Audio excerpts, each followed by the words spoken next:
All right, we are back with another episode of Alumni on Air. And I am just tickle pink for this. Why did I say tickle pink? But I am. I am tickle pink for about this guest, someone near and dear to my heart. But before we get into who this amazing woman is, I want to just really bring us back to what is Alumni on Air. So Alumni on Air is an opportunity for our amazing alums to come to the Teach for America Memphis office in our alumni room. They get to find their name, see where they signed the wall, which is your rite of passage. And if you're an alum and you haven't done it, please reach out to us so that we can make sure you get to sign the wall. But they get to do that and then just retell their stories of joining the core, what their core experience was like, as well as alumni experiences. So just so that you all can hear more about what it means to be a part of Teach for America, and specifically Teach for America Memphis. And I am Dr. Jamisha Hayes. I'm the Managing Director of Programs here. And I am so excited to be able to just lead this initiative and work with amazing people like Remi, I told the name Remi, and other great people. But I would be remiss if I did not talk about my partner in all good things, and sometimes we have to, do a little crime, and that is James Larkin. He is our Director of Communications and Alumni Engagement, and he just is phenomenal. He makes all the posts and gets us uploaded. So thank you, James, for everything you do. And so now that I shared your name, Remi, please tell us, is there any history behind your name, Remi? Yeah, so Remi is short for Remington, and my name, I grew up in a really small rural community back in Missouri, and my parents really loved hunting. I grew up on a farm, so I'm named after my dad's favorite shotgun. Oh my goodness, Remi, wow. This is why I love this question, because I've known you for years and I've never known that. Yeah. Oh, that's so cool. And the Missouri connection. I think I remember that, but literally Missouri has just been calling me lately. I feel Need to cool. go. I need to go. Yes. I'm feeling that. Highly recommend. Love going. I go 3 or 4 times a year. And that, but I don't want to go when it's cold. That's super fair. Whenever I was back home, it got down to 15. See that? It was pretty cold. I feel like I'm almost have missed my window. I think if I don't go this week. Go in the spring. I have That's to go. when you should go. I should go to spring. Mm-hmm.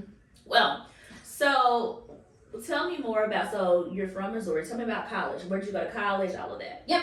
So I'm from southwest Missouri, kind of by Oklahoma, and I went to school in northeast Missouri, so all the way up by Iowa. Just got colder.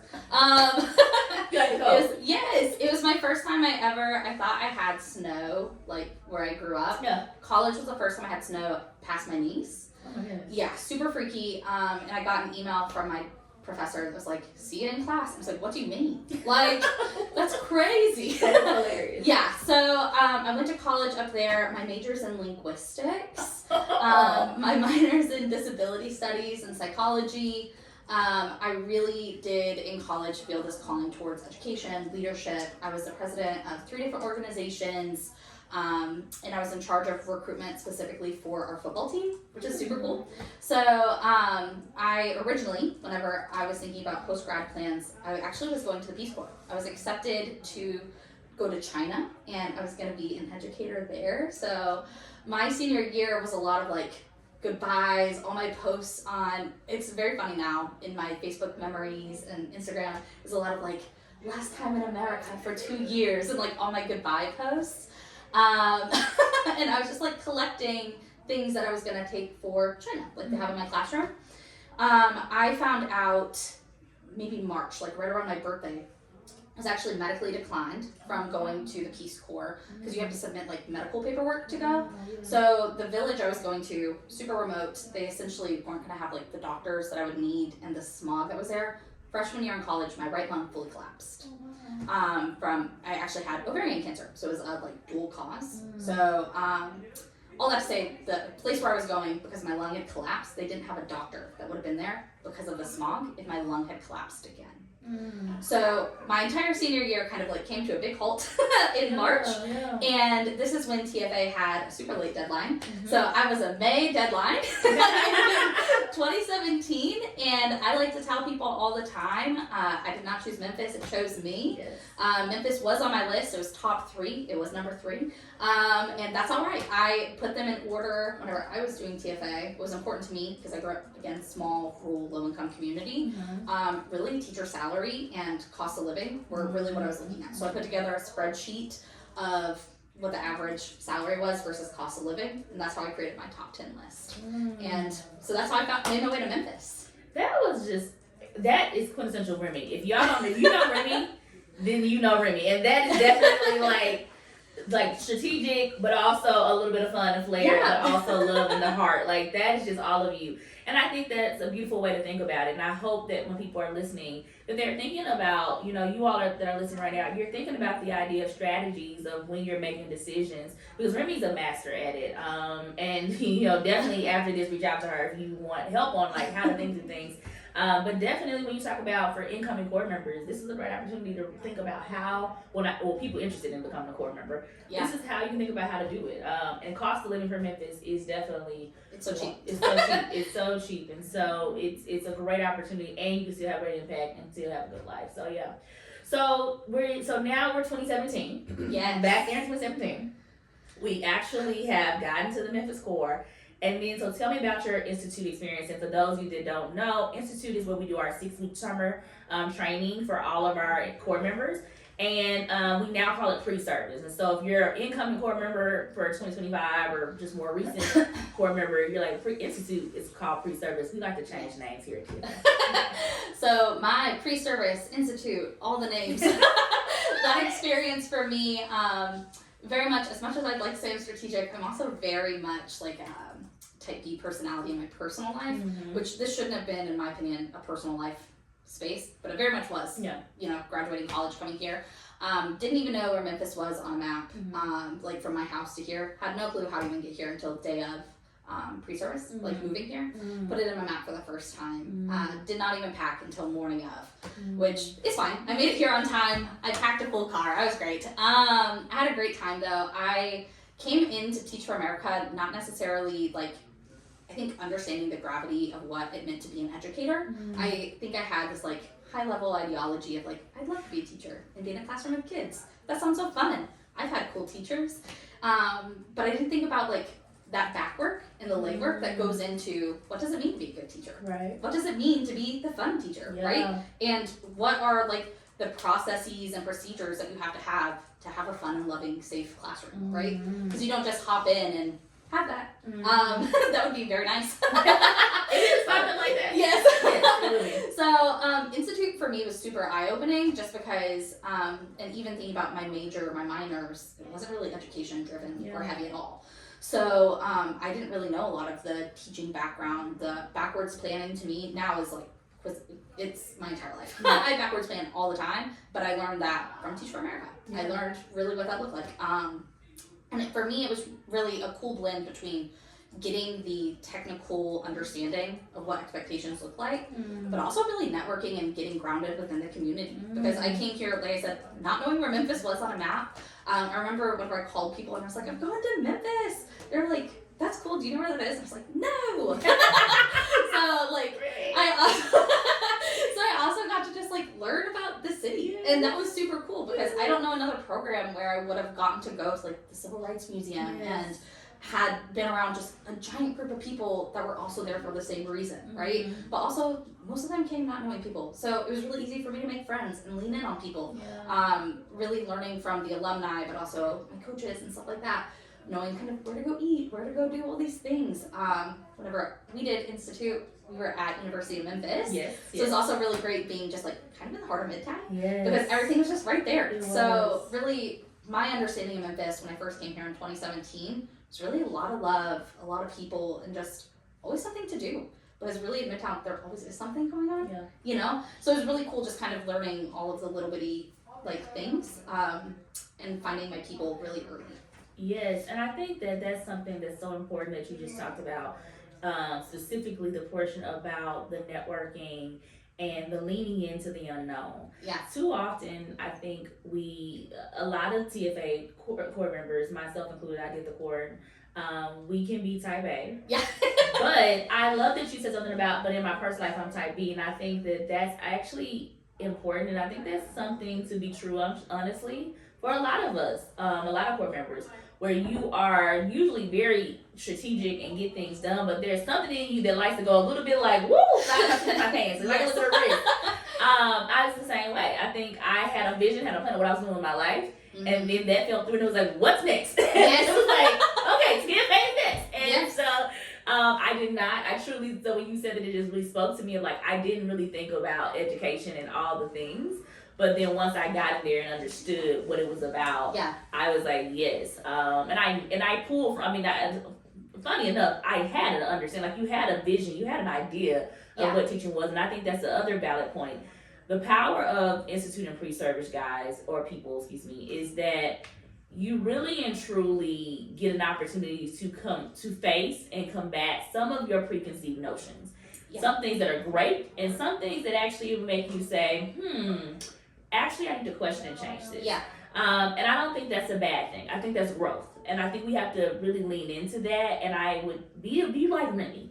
Embrace it. I find that people really break down at pre-service institute because it is not their way, or it's not the way they thought it should be. And sometimes that means our expectations are too high, are unrealistic, or they're too low. And so just having a way to find that happy medium is great. Yeah. So you did that. You got to a space. You made it, survived through institute. You got friends as well, which is key. You got to make sure you're constantly making friends. But the type B part comes. You got to flow, okay? Yes. And then you got that. And then what was your placement? And what was the experience like? Yeah, so I was placed in KIPP. The school I was placed in is no longer open. It closed, I think, during the pandemic or like right before. I know it's like kind of in that weird window. But it's not open. I was at KIPP Prep Middle. It was me and 3 other core members, so I was not alone. And our principal was also TFA alum. So it was really cool already kind of having a built-in network, if that makes sense. But in terms of like second year or even alumni beyond that, it was just us kind of making it work. And my experience, I was signed on as an ESL teacher. Whenever we got there and got our kids, come to find out we just did not have the actual numbers that were needed for a full-time ESL teacher. So I got moved pretty early on to being an English teacher. So I went from 5 through 8. It was 5 through 8 ESL to just 6th grade English. Pretty big switch because I had like everything kind of built up for ESL, especially since that's kind of what I was doing with the Peace Corps. So lots of pivots there, but I did that for 1 year. And then my second year, when Jonisha was my second year coach, I actually was moved into a different position very quickly. I was the director of ESL services across all of KIPP. So I helped do the hiring for 2 or 3 other ESL teachers, I think 3. And I was traveling between the other 4 schools that weren't being serviced. So I had the right amount of kids on my caseload per the other schools, so that way no kids were being unserviced, because that is how it had been in the past. The reason kids didn't have service, there's a law that I think it's, whenever I was there, I think it was like 15 or 18, there's like a number of English as a second language, English language learner kids that had to be on campus for you to have a full-time ESL teacher. That's why I got moved. We had less than that number.